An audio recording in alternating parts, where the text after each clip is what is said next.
Hello there, friends, and welcome to Fricker's Fireside Wanderings, a short series of YouTube live podcasts or video casts or streaming, call it what you will, where I try to look back at the history of role-playing games and essentially look at this, which is part one of the original Dungeons and Dragons, called Men and Magic.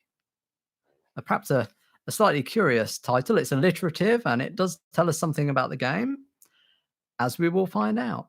Now, this isn't a scripted show, as you can probably tell. This is just me musing on the text, reading it through, and having a think about what it might mean for role-playing games then and now. And I'm very much kind of taking the approach that I've gone into a shop in 1974 and picked up a little white box with 3 little brown books in it, and I'm reading it as someone who doesn't know anything about it.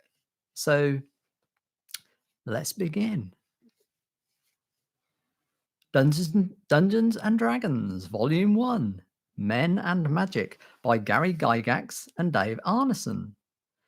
It reads, dedicated to all the fantasy wargamers who have enthusiastically played and expanded upon chainmail fantasy rules.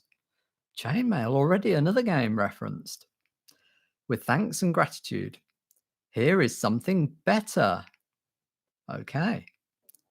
Special thanks to Midwest Military Simulation Association and Lake Geneva Tactical Studies Association, Rob Kuntz and Tom Keogh, in memoriam.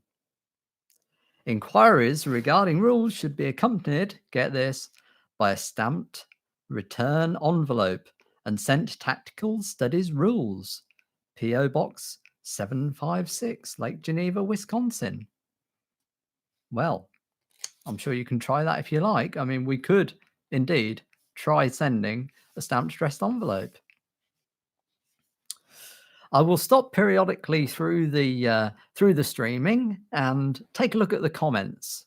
And already I can see Michael Hobbs is Hobbs by name and Hobbs by nature. He has the hobnobs and a brew. Welcome, Michael.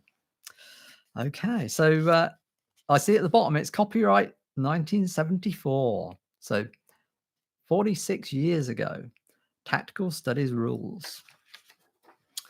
We get a page of index, which I'm not going to read through, but we go on to the foreword, which I can see I printed this off a year or two back, and I can see I've highlighted a few bits in yellow, but I'm not sure why. Perhaps we'll find out. Once upon a time, long, long ago, there was a little group known as the Castle and Crusade Society. Their fantasy rules were published, and to this writer's knowledge, brought about much of the current interest in fantasy wargaming. Note fantasy wargaming. No reference here so far to role-playing games. And I'm interested to see, actually, will there be a reference to role-playing games? And when does that term become adopted? Because I can remember myself when I first started playing Dungeons and Dragons, some years after this, I will admit, it was at the War Games Club, and I didn't want to tell people I played Dungeons and Dragons for some reason. I don't know why. I told them I played war games because that sounded, more prestigious, more serious. So anyway.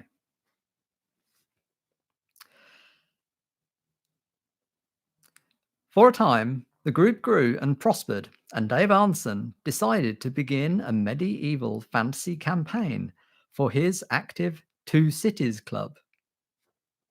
Not sure which 2 cities.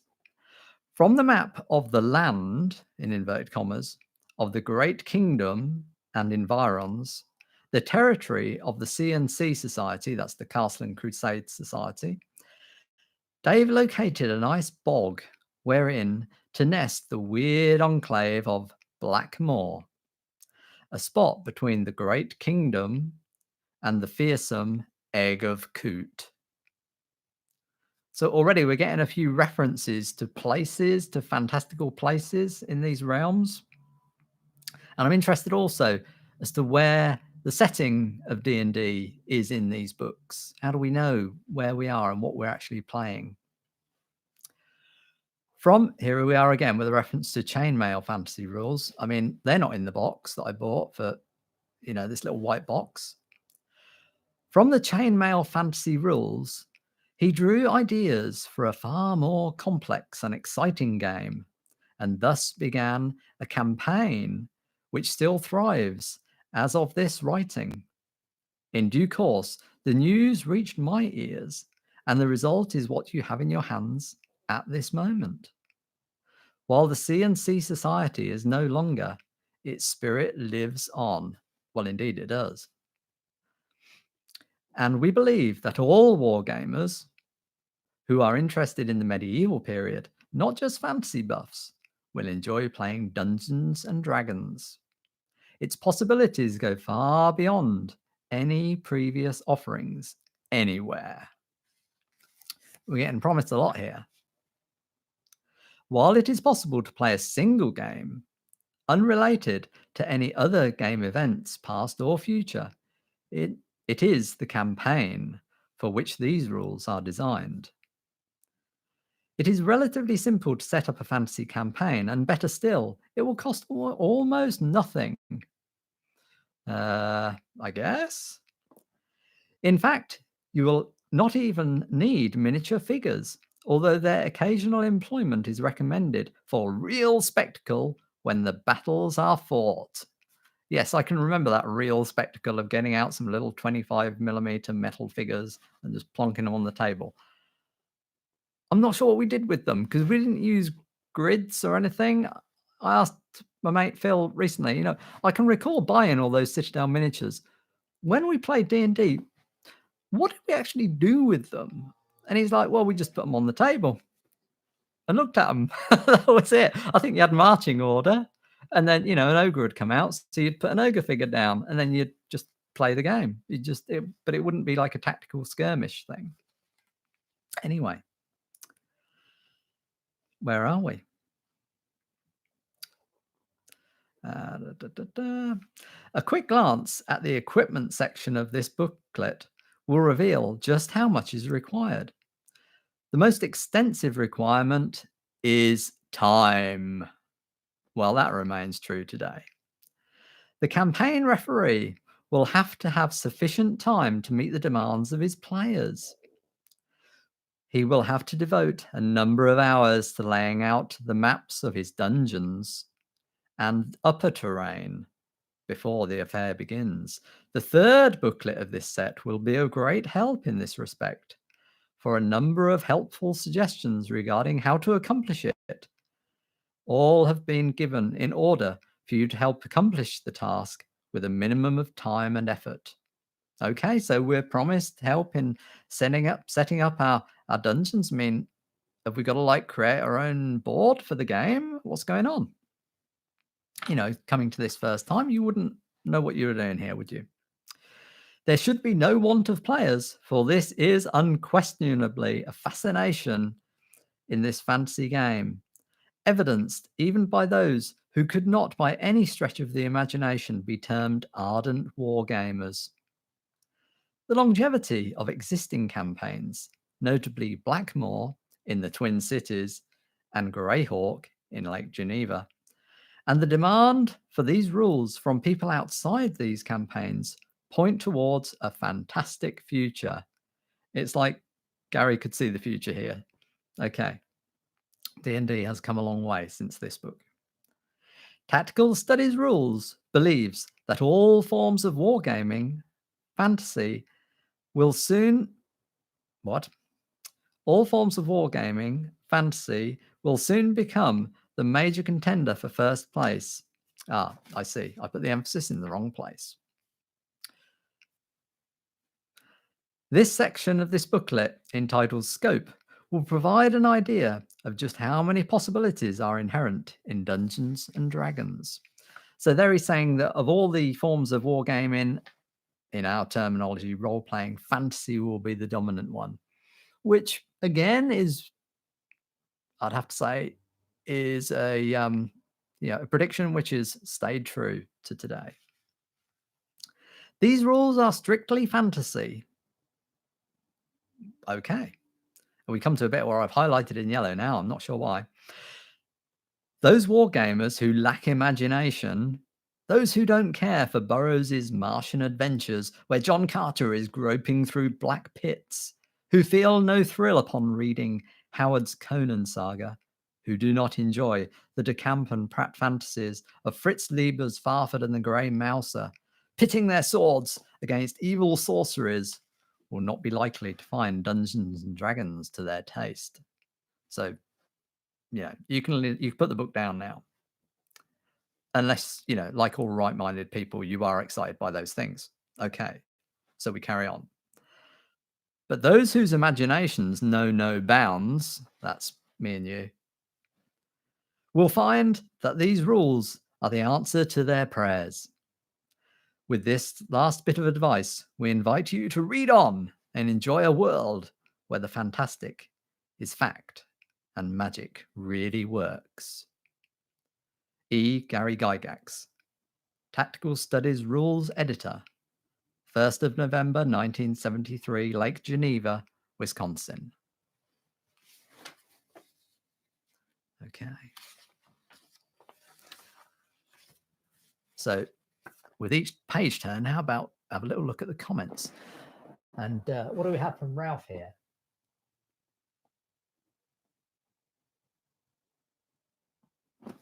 Okay, saying he doesn't know what the reach of the box was, and maybe chainmail had a greater reach. I don't know. I mean, chainmail seems to be an established thing that they're referring to. Came out of wargaming, and this is the kind of transition to that kind of small scale wargaming. So, yeah, we maybe revisit chainmail at some point. But on with the text. So, turning the page, we get a glorious little illustration, which I will hold up. There we go, look. Featuring 3 characters. On the left, we have a wizard, I'm going to say. He's got a wand with a star on the end with lightning coming out of it, holding a crystal ball. And that's how we know he's a wizard. And then we have a person in a loincloth and a turban in a lotus position. And then we have a pillar with a skull on it with a black bird sat upon that. And then to the far right, we have a figure kneeling and pouring out some wine. So, I mean, it almost looks like 3 LARPers getting ready for a D&D session, to my mind, rather than actually 3 characters from the game. But anyway, introduction. These rules are as complete as possible within the limitations imposed by the space of 3 booklets. That is, they cover the major aspects of fantasy campaigns, but still remain flexible. As with any other set of miniatures rules, they are underlined guidelines. Okay, I think we'll come back to that. Guidelines to follow in designing your own fantastic medieval campaign. They provide the framework around which you will build a game of simplicity or tremendous complexity. Your time and imagination are about the only limiting factors. And the fact that you have purchased these rules tends to indicate that there is no lack of imagination. Does it? Yeah, maybe. I don't know. The fascination of the game will tend to make participants find more and more time. Well, I think we can probably all agree with that. Yeah, the fascination of the game does lead to you putting in more and more time. We advise, however, that a campaign be begun slowly, following the steps outlined herein, so as to avoid becoming too bogged down with unfamiliar details at first. I mean, that seems good advice still today. You start in your campaign, just start it gradually. A warning to the headstrong, I guess. That way, your campaign will build naturally at the pace best suited to the referee and players, smoothing the way for all concerned. The new details can be added and old laws altered so as to provide continually new and different situations.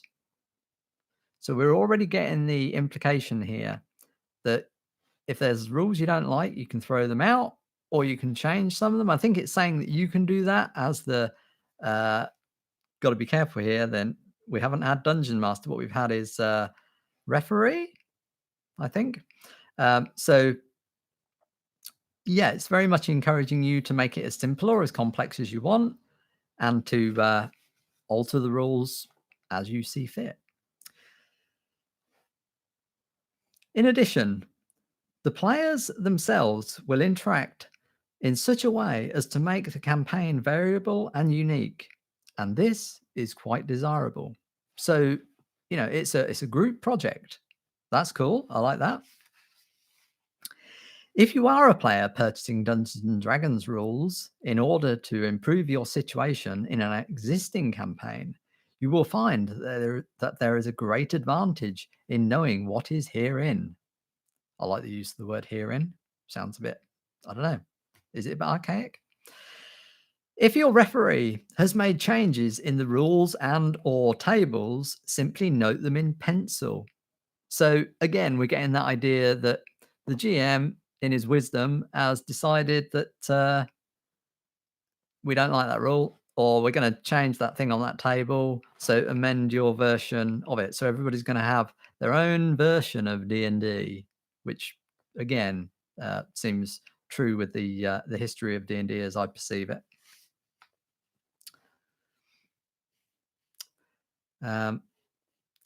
Simply note them in pencil, for who knows when some flux of the cosmos will make things shift once again. I think he's saying that who knows when the referee is going to decide, oh, I changed that rule, but actually that's not really working. Let's change it again. And keep the rules nearby as you play. A quick check of some rule or table may bring hidden treasure to save your game life. All right. Men and Magic Volume 1, that's this booklet, details what characters can be played, potentials, limitations, and various magic spells. Monsters and Treasure Volume 2 describes the beasts and creatures which will be encountered, as well as the kind and amount of treasure they are likely to guard, including magical items. Underlined magical items. Finally, The Underworld and Wilderness Adventures, Volume 3, tells us how to set up and actually play the campaign. All right. It is presented last in order to allow the reader to gain perspective necessary. The understanding of the two preceding booklets. Read through the entire work in order presented before you attempt to play.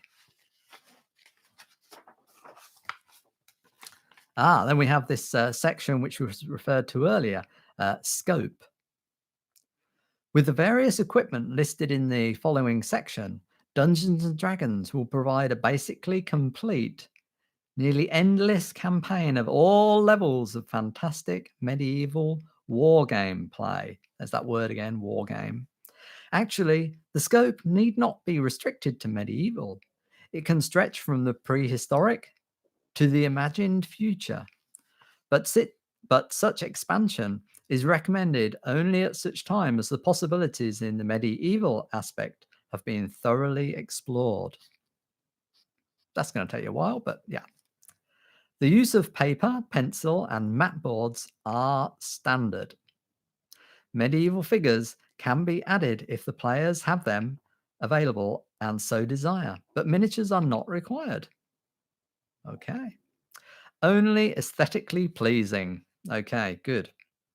Similarly, unit counters can be employed with or without figures, although by themselves the bits of cardboard lack the eye appeal of the varied and brightly painted miniature figures. Age level, 12 years and up. Again, I mean, I think that's been undermined in recent years. I think there's plenty of players that have started below the age of 12, maybe introduced by somebody older than that age, though. Um, so it seems to be very much aimed at the wargaming market, which kind of makes sense because this is the first game of this kind. I think we have to agree. Uh, right, here's a bit that blew my mind when I first read it. Number of players. Hold on to your chairs for this one. At least one referee, and from, I can barely read this, 4 to 50 players can be handled in any single campaign. But the referee to player ratio should be about 1 to 20 or thereabouts. What? I mean, I'm not quite sure what he means. It can be from 4 to 50 players in a campaign. So I guess, I mean, does that mean that, I can have one group one week and one group another, or like I can have a bunch of different groups playing through the week and maybe 50 people in one campaign?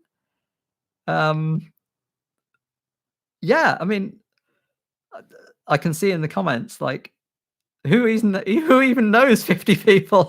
It's like, but the 1 to 20 ratio, because we have up to 50 players, but the ratio should be about 1 to 20. Where are they playing this? Whose sitting room has got 20 people in it? I guess it's at a war games club. Clearly, war games clubs were more popular back in 1974 than they are today, because I don't know where you get 20 people. I mean, again, is he just writing and theorizing this, or was he actually playing with 20 people? Um, in my research, I haven't been able to sort of find any definite figures on that, but I'd be interested to see. Let's just go to the comments and just have a quick browse. Okay, so I will say this is not an original copy, so don't worry. I'm not like defacing an original. This is just some paper that I printed out. It's it's of great value now because of what it's got printed on it. But it's just paper. Um, uh, okay. Yep. Okay. Yeah, we are going to need a bigger table. Recommended equipment. Dungeons and Dragons, in brackets, you have it. Dice. The following kinds of dice. So a pair of D4s, a pair of D8s, a pair of 20-sided, a pair of 12-sided. No, they're all pairs. Wouldn't one of each suffice? I don't know. And 4 to 20 again, pairs of 6-sided dice. In the old days, did dice just come in pairs? I don't know. Also, 20 pairs of 6-sided dice. That's like 40 6-sided dice. I mean, I know we all have that many dice. Everybody watching this has more dice than that right now, probably within arm's reach. But I don't know. Maybe, was he selling dice on the side? I don't know. Another requirement. This is recommended equipment though, so it's not like essential, but chainmail miniature rules latest edition. So need to go back where I bought this in the shop in that little white box and get chainmail now. What? But I guess it's not essential. 1 3-ring notebook, referee and each player. Good luck getting that in the UK. Graph paper, 6 lines per inch is best. 6 lines per inch. 6 lines per. Okay, I'm not even sure how that would work. I guess is an inch divided into twelfths, so it'd be like 1/6 of an inch. Okay. Sheet protectors, heavy as possible. 3-ring lined paper, drafting equipment and colored pencils, scratch paper and pencils. I like this one. Imagination. Where do I buy that? 1 patient referee and players. A whole load of them, apparently. I like also that there's a bit of humor that comes through in the presentation of the rules. I mean, it's fairly low-key humor, but it does kind of come through. Preparation for the campaign. The referee bears the entire burden here. Well, ain't that the truth? But if care and thought are used, the reward can more than repay him, mostly in Doritos and Hobnobs. First, the referee must draw out a minimum of half a dozen maps of the levels of his underworld. Not 3 levels or 4 levels, not 5 levels, 6 levels. How quick are they? Their first level when they go in, how quick are they going to get down to 6th level? I'm not even sure how many dungeons I've ever got down to 6th level. That's quite a long way down. I'm sure I have, but nowadays you don't really get that economy of the levels, do you? It's just, you know, all this challenge rating nonsense. But anyway, we digress. Let's just have another quick look at the...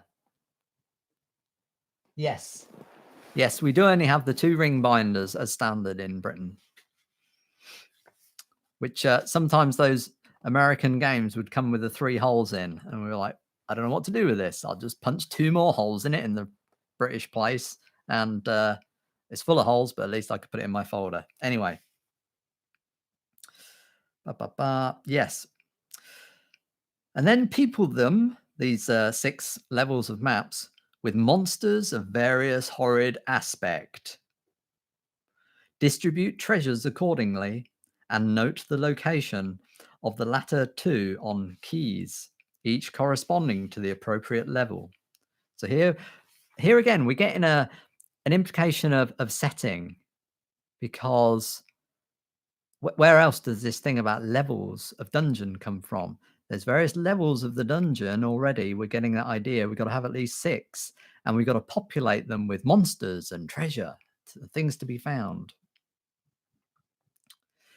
This operation will be more fully described in the 3rd volume of these rules.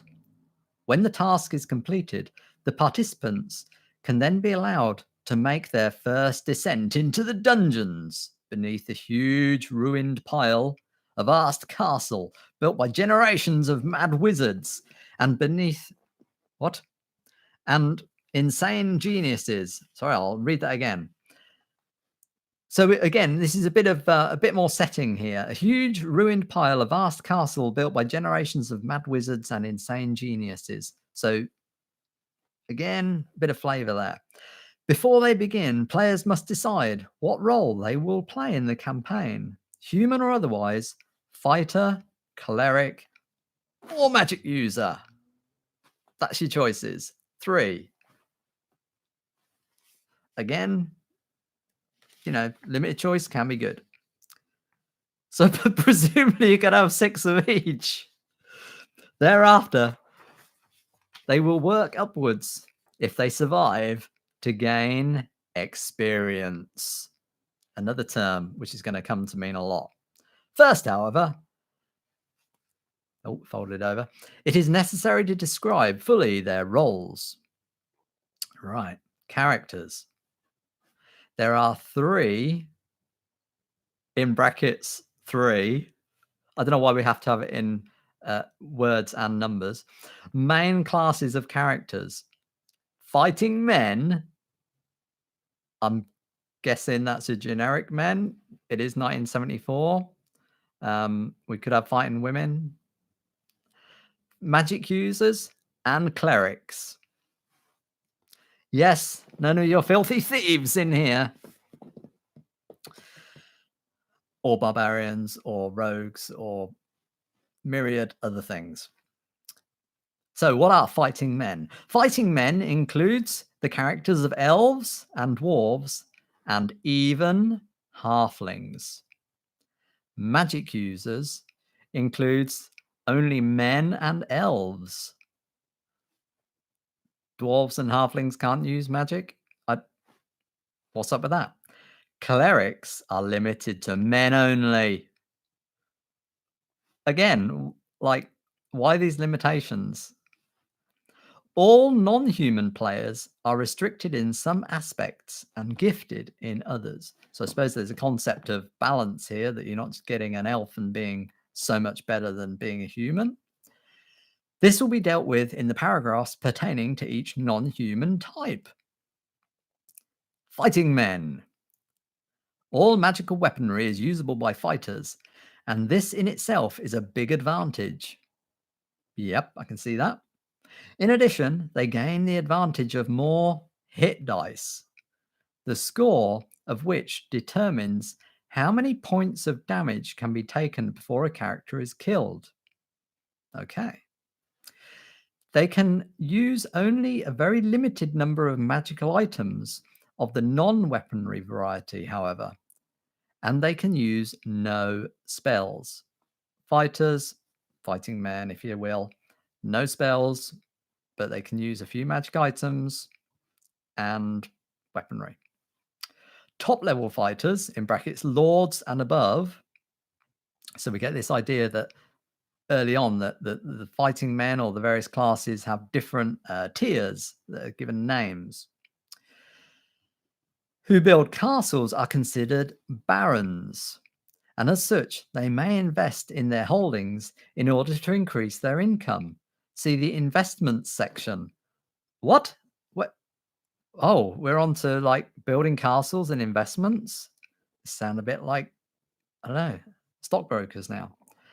Base income for a baron is a tax rate of 10 gold pieces per inhabitant of the baronry per game year. I don't know what I do with that. How many people are there in his, surrounding place that he's baron of? I guess I just make that up. Maybe it comes in third book. Let's wait and see. Magic users. Top level magic users are perhaps the most powerful characters in the game, but it is a hard, long road to the top. Don't we all know it? And to begin with, they are weak. That's what I was referring to. So survival is often the question, unless fighters protect the low-level magical types until they have worked up. The whole plethora of enchanted items lies at the magic user's beck and call, save the arms and armor of the fighters. See, however, elves. Again, we're getting this idea that some classes can use some things, other classes can use other things. That's cool. Magic users may arm themselves with daggers only. Why? Just an arbitrary decision? I don't know. I mean, is it like a code that they're only allowed to use daggers? Or are they not strong enough to use a sword? They lack the training? We don't get a lot of explanation. We just get instruction. Wizards and above may manufacture for their own use or for sale such items as potions, scrolls, and just about anything else magical. Well, that sounds cool. Costs are commensurate with the value of the item, as is the amount of game time required to enchant it. Now, as a player, I'm kind of thinking, I hope they're going to give me a bit more to go on than that. I don't know. And we get a few little sort of winged fairy type creatures flying around. One's got a sword in their hand. The illustrations are, they're kind of charming, but they're very kind of basic in their execution. So we've got another turn of the page. Let's just have another quick look at comments here.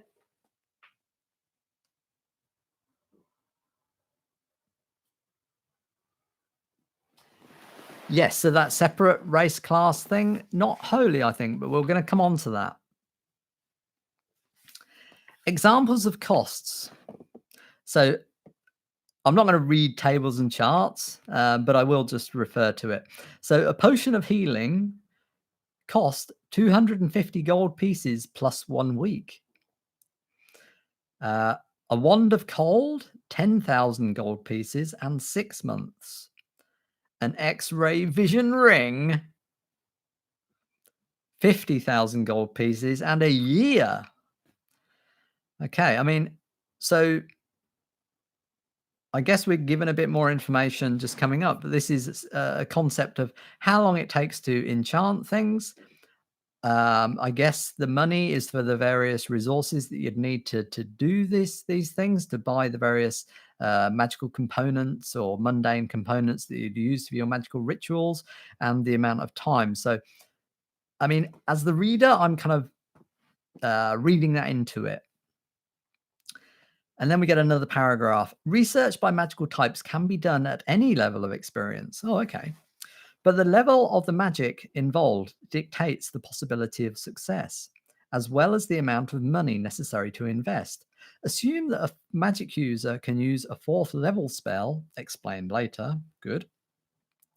Therefore, he could develop a new spell provided it was equal to or less than 4th level.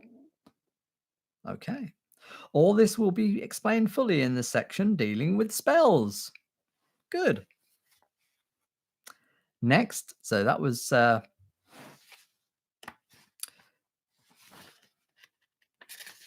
we just had? Yeah, so we've had fighting men and magic users. Now we're on to clerics. Now, fighting men and magic users, I think, was pretty clear, when I'd read this, but clerics, I can remember my younger self thinking, what's the deal with that? Clerics gain some of the advantages from both of the other two classes, fighting men and magic users, in that they have the use of magic armor and all non-edged magic weapons, in brackets, no arrows. Don't think you're getting around it like that. Plus, they have numbers of their own spells. So they're a little bit of everything. In addition, they are able to use more of the magical items than are the fighting men. When clerics reach the top level, patriarch, oh my god, okay, they may opt to build their own stronghold, and when doing so, receive help from above, in inverted commas. Not below, above. Thus, if they spend 100,000 gold pieces in castle construction, they may build a fortress of double that cost. What do they get, like subsidy from the state? Or just like divine intervention? Finally, faithful men will come to such a castle being fanatically loyal, and they will serve at no cost. This is kind of like the medieval church, I guess. There will be from 10 to 60 heavy cavalry, 10 to 60 horsed crossbowmen, or Turcopole type. I may be mispronouncing that. It's a word I've never heard before. And 30 to 80 heavy footmen, foot soldiers, I'm assuming. So that's a whole bunch of, soldiers and people that are just going to turn up at your castle when you're like 10th level or top level. Clerics of Note that clerics of 7th level and greater are either, there are two more key terms coming in here, law or chaos.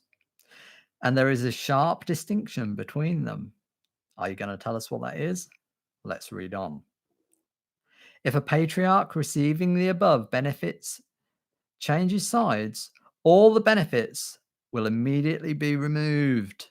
So if you switch from law to chaos, you like wipe your slate clean. You're out of credit and you have to start earning it again. Clerics with castles of their own will have control of a territory similar to the baronry of fighters, and they will receive tithes equal to 20 gold pieces per inhabitant per year. Living in the medieval times was an expensive job, wasn't it? Oh, now we come to dwarves. I've got a little bit of help out here from Ralph, who tells me Turcopoles, Crusader horse archers. Thank you very much. There we go. Dwarves. Dwarves may opt only for fighting class. Okay. And they may never progress beyond 6th level or Myrmidon. So not only can they not be a wizard or a magic or a cleric, they can't go beyond 6th level. Did anybody tell Gimli this? I mean, I don't know. What is the deal here? Their advantages, and these better be good, are 1, they have a high level of magic resistance, and they thus add 4 levels when rolling saving throws, whatever they are.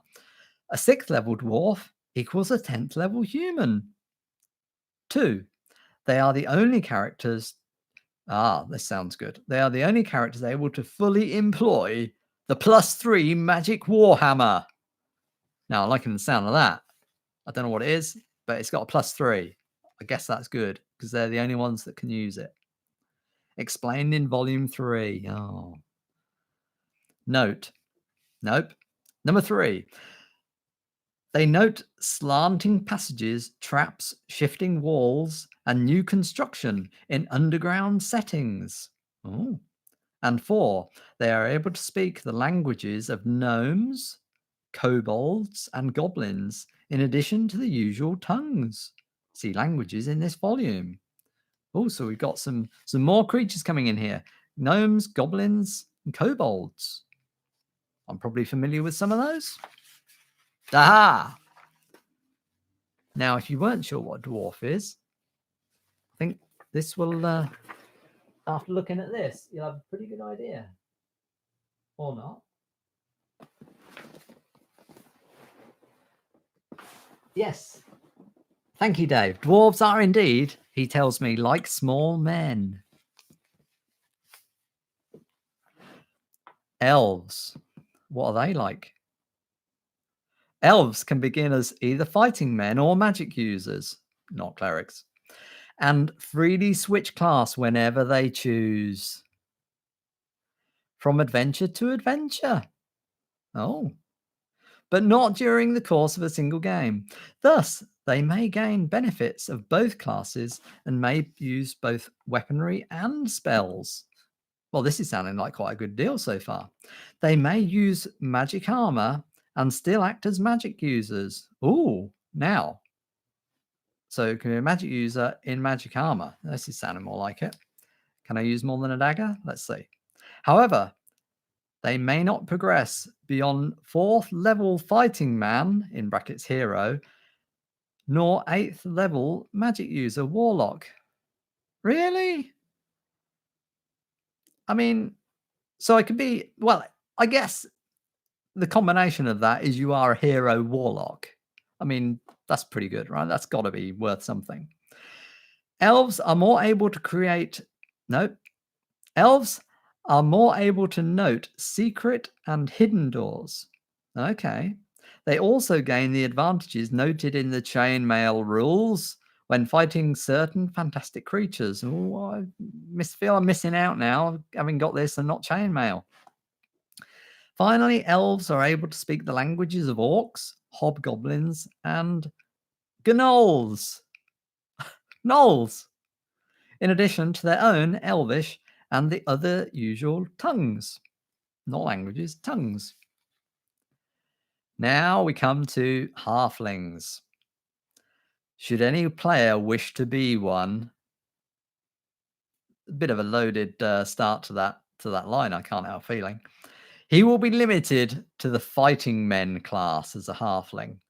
Halflings cannot progress beyond the 4th level hero, but they will have magic resistance equal to dwarves, in brackets, add 4 levels for saving throws, and they will have deadly accuracy with missiles as detailed in chainmail. I mean, so are my elves and halflings going to be a bit second rate without chainmail? I'm worried. And also, if I want to, we've already been told that this game is about long campaigns. Do I really want to invest my time in a character class which is going to have a hard cut-off? That seems a bit to lack promise to me. Seems a weird thing. I always guess if I know it's going to be a fairly short-lived campaign, then playing one of those sounds like a good bet. Other character types. There is no reason that players cannot be allowed to play as virtually anything, provided they begin relatively weak and work up to the top, i.e., a player wishing to be a dragon would have... What? Who the hell said, I want to be a dragon? I mean, I'm sure that happened. It's called Dungeons and Dragons, right? But I never thought of playing a dragon. But here it is. A player wishing to be a dragon would have to begin as, let us say, a young one, and progress upwards in the usual manner, steps being predetermined by the campaign referee. So now I'm wondering, is my party like 6 fighting men, 6 magic users, half a dozen clerics, an elf, and a dragon? Marvelous.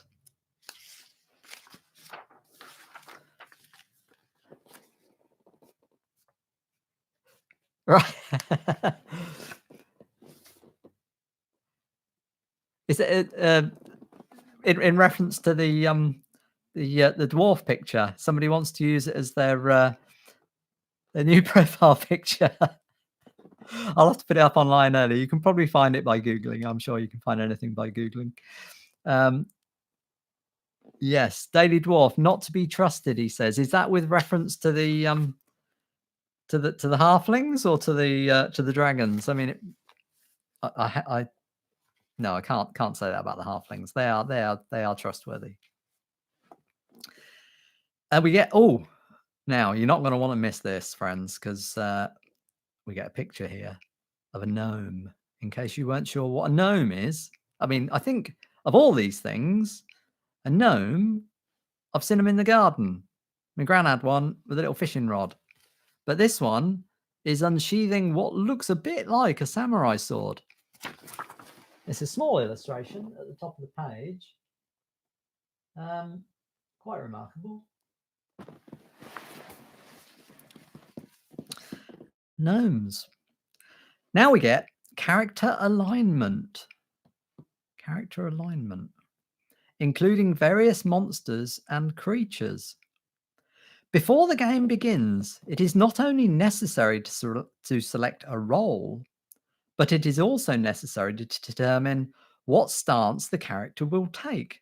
Law and chaos, we had that referred to earlier with the reference to the cleric, that if he changed from one to the other, he or she, well, no, in this text, he, then they have to wipe their slate clean and start again. But also we get this idea you can be in the middle, neutrality.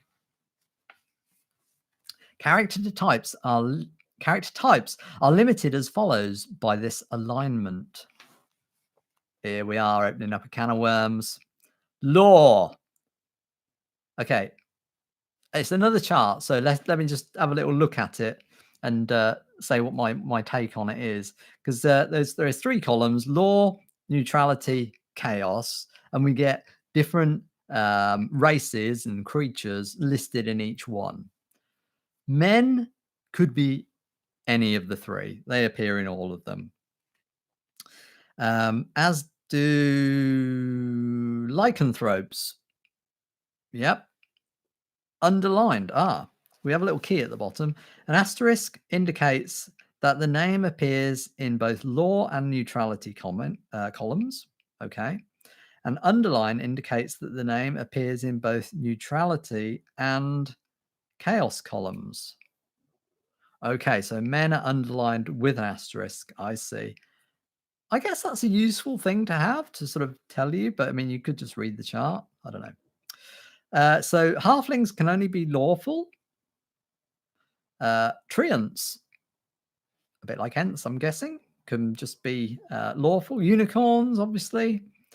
So we're getting a whole bunch of weird monsters on here. Purple worms, they're neutral. Gorgons, manticores, medusae, more than one. Mummies, right? But Also here we're getting some information about the setting. We were told this was medieval fantasy, but it's got manticores and gorgons and minotaurs, chimeras, trolls. So we're getting a whole bunch of weird monsters which sort of speak of Greek myths, and actually probably more that than fantasy. But I guess we got dragons, and we got some kind of gothic tropes as well. We've got vampires and werewolves. Sea monsters, bit generic, but they're neutral, just so you know. Yeah, giants. So there's a whole bunch of monsters in there, but no more information about them. Just what alignment they are, or what alignment options they have. Then we have changing character class. I mean, I would have put this a bit later myself because we haven't even started playing yet. While changing class for other than elves is not recommended, the following rules should be applied. In order for men to change class, they must have a score of 16 or better in the prime requisite, see below, of the class they wish to change to. And this score must be unmodified. A cleric with a strength of 15, for example, could not become a fighting man. In any event, magic users cannot become clerics, and vice versa. I mean, we've only got like 3 classes, and we're already getting instructions on how to change from one to the other. I mean, maybe that's more appealing when you've got less options, because it means that of those people around your table, if they're all fixed to one of those 3 classes, I suppose there's not a lot of variety. So it does allow some movement. But yeah, I mean, that definitely seems like something that we'd want to put later on in the book. You know, get the basics down first before the complexities come in. Determination of abilities. Prior to the character selection by players, it is necessary for the referee. Okay, yeah, I remember this now. You're going to love this. It is necessary for the referee to roll 3 6-sided dice in order to rate each as to various abilities, and thus aid them in selecting a role. Categories of ability are, and these have remained with us for many a year: strength, intelligence, wisdom, constitution, dexterity, charisma. You know them. Each player notes his appropriate scores, obtains a similar roll of 3 dice to determine the number of gold pieces, and that's the dice score times 10. So that'd be what would it be? 30 to 180 gold pieces that they start with, and then opt for a roll. A sample of the record of a character appears like this. Then we get a little example. Now, did we get that the referee rolls the stats for the players? What's the deal with that? They can't roll them themselves? I guess they can't be trusted. So we have the character name. Again, a bit of setting idea here. Already we get with the weird names. And this one's called Xylathen. Xylarthen. Xylathen is magic user. Strength 6, intelligence 11, wisdom 13, con 12, dex 9, charisma 8. Hold on. The magic user has put 13 in wisdom and 11 in intelligence in the example. Okay. Gold piece is 70, experience nil. That's a character sheet. Yes. This supposed player would have progressed faster as a cleric, didn't I tell you? But because of a personal preference for magic, opted for that class. So not only has the referee rolled the 3d6 in order to rate each of the various abilities, they're just then given to the player. You can't shuffle them around. You just have to choose what class you want to play, which one you want to play, and that's your lot. Okay. but as we're going to find, there is some movement in this. With a strength of only 6, there was no real chance for him to become a fighter.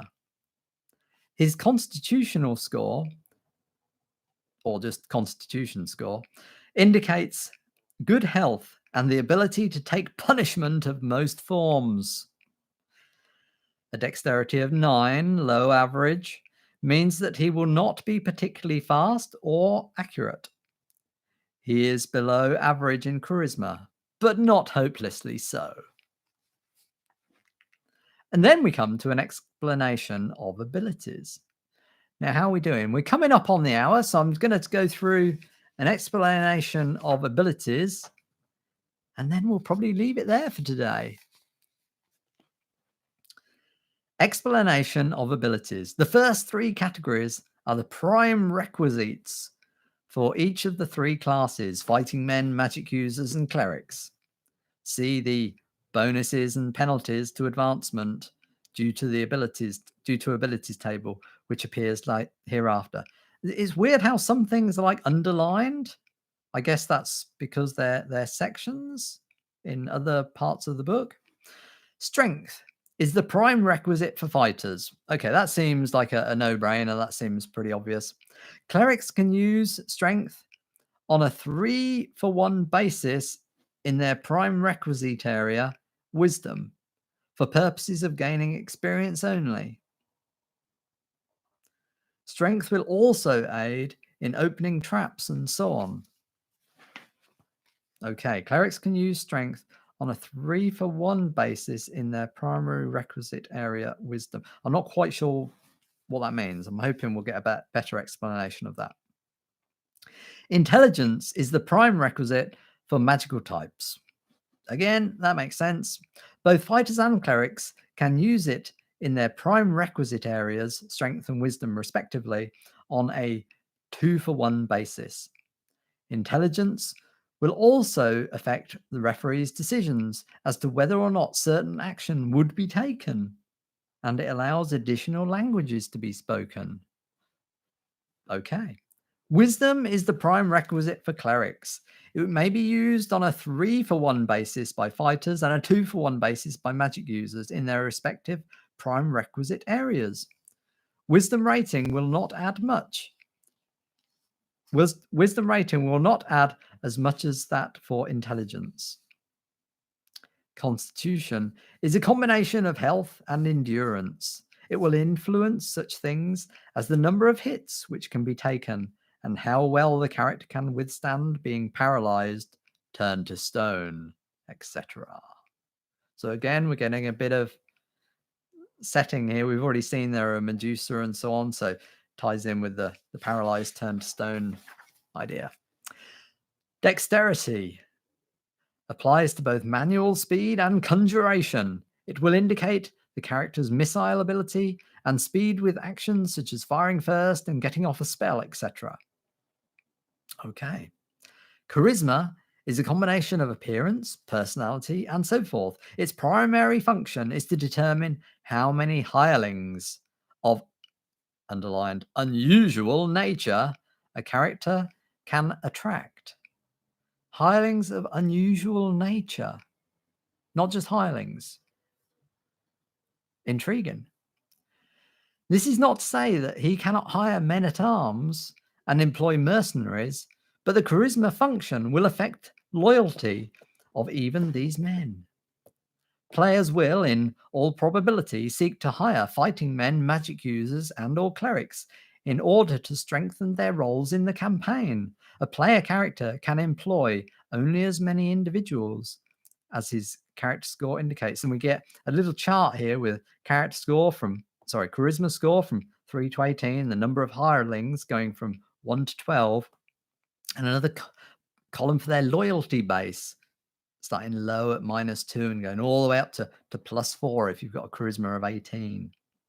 In addition, the charisma score is usable to decide such things as whether or not a witch capturing a player will turn him into a swine or even keep him enchanted as a lover. I'm intrigued as to whether that will be expanded. Will we get further advice on that, or is that all we ever hear about that charisma can help, influence that decision? Finally, charisma will aid a character in attracting various monsters to his service. Now, I don't think that's something we see much in the modern day game or in any games that I've played. So again, I'm going to leave it there for today, but just reflecting on that we've got this idea of hiring fighting men, magic users, and clerics, hiring the equivalent of player characters to go in and help you. I guess this is perhaps also coming from the wargaming aspect, where you would be fighting with more than one character. You'd have a squad of troops or whatever that you're sending forward. It wouldn't be single figures in traditional wargaming, and this is what this is coming out of. So maybe it's a hark back to that, is it? And I wonder if that's also conflated with that idea of it being a ratio of like 1 to 20, or the campaign catering for up to 50. Maybe that included hirelings. I don't know. So yeah, I mean, we've got more to come, lots more to come in our delve into the history of D&D, the white box. So let me just have a little look at the comments here.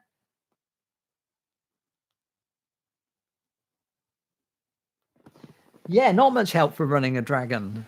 I mean, I guess that's just part of making stuff up. It does seem to indicate in the text that your referee will be indeed kind of making up new rules. And I mean, again, a lot of stuff is promised in the future books, so we can't dismiss that. Maybe it hasn't been written, been presented to us as yet. So thanks everybody for bearing with me through this. It's just me sitting in the chair reading the book. That's all it's going to be, and thinking about what's in it, how it bears upon my role-playing experience, how it bears upon writing new role-playing games in the way that it's presented. Yeah, okay. Well, hopefully this has filled an hour of our hibernation during the coronavirus period. And stay well, everybody. See you again soon. Now we get the exciting bit where I turn it off.